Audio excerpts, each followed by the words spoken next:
My pool was a swamp, and Karen smelled blood. She stood at my gate, clipboard in hand, her smile sharp enough to slice through my morning coffee buzz. The notice she slapped on my door last week demanded I fix the eyesore in my backyard or pay $80 a day. That green, murky mess of a pool left untouched since my divorce had become her obsession. I ignored it, thinking she'd move on to terrorizing someone else's mailbox. I was wrong. Karen wasn't just the HOA president. She was a one-woman inquisition. Her emails flooded my inbox, each one shriller than the last, citing bylaws I'd never read. My pool, she claimed, was a health hazard and a disgrace to the neighborhood's aesthetic. Aesthetic? My backyard was a war zone of cracked concrete and regret, but it was mine. I'd bought this house to rebuild my life after Sarah left, taking half my savings and all my pride. The pool was supposed to be my sanctuary, a place to float away the pain. Instead, it was a stagnant pit, mirroring my failure. Karen's fines hit $560 by week's end, and I was drowning. The showdown came on a muggy Tuesday evening. I was elbow-deep in pool chemicals, trying to appease her, when she stormed through my gate uninvited. "Mr. Dawson," she snapped, her voice like a whip, "this is unacceptable. You're breeding mosquitoes and devaluing our community." Her heels clicked on the pavement as she gestured at the green sludge.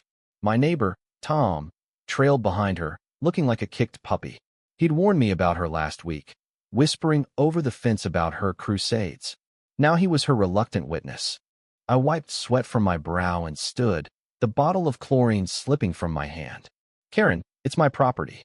I'm fixing it. Back off." My voice shook, not from fear but from rage. She didn't flinch. Instead, she scribbled something on her clipboard, her pen moving like a guillotine. "Fix it by tomorrow, or the fines double," she said, her eyes gleaming with victory. Tom shifted uncomfortably, muttering, "Maybe just clean it, man." I wanted to scream. The pool wasn't just broken, it was me, my life, my mistakes, all festering under her judgmental glare. That night, I didn't sleep. I stared at the fines piling up on my kitchen counter, each one a reminder of how far I'd fallen. I'd lost my job 6 months ago, my savings were nearly gone, and now Karen was bleeding me dry. But something snapped. If she wanted a fight, I'd give her one. I spent hours researching HOA bylaws, digging through dusty PDFs online. Buried in the fine print, I found it, a clause about reasonable maintenance timelines. Karen's daily fines were illegal. She'd overstepped. The next morning, I marched to the HOA meeting, my hands trembling with a mix of nerves and fury. The room was packed with neighbors, most of whom avoided my eyes. Karen sat at the head, her smile smug as ever. I didn't wait for her to speak. "You're breaking your own rules," I said, slamming the printed bylaws on the table. The room went silent. I read the clause aloud, my voice steady now, pointing out her abuse of power. "You can't fine me $80 a day without a board vote. You're not a dictator, Karen." Her face turned beet red. She stammered, clutching her clipboard like a shield.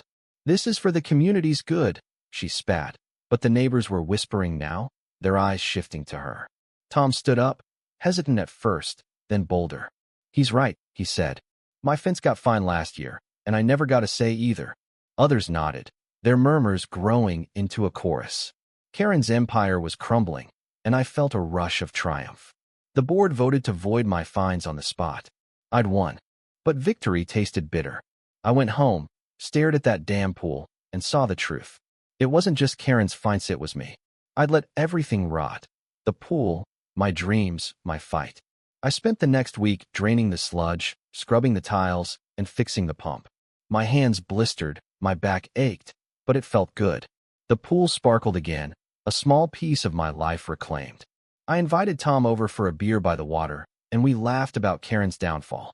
She'd resigned from the HOA, humiliated, her clipboard reign over. Yet, as I floated in the clean water that night, the stars reflecting above, I felt no joy. The pool was fixed, but I was still broken. Karen's fines had forced me to fight, but they'd also exposed how much I'd given up. I'd beaten her, sure, but the real cost wasn't the $560. It was the years I'd spent sinking, letting my life turn as green and stagnant as that water. I closed my eyes, the cool water lapping against me, and made a promise. No more excuses. Not for Karen, not for anyone. But deep down, I knew some messes take more than a clean pool to fix.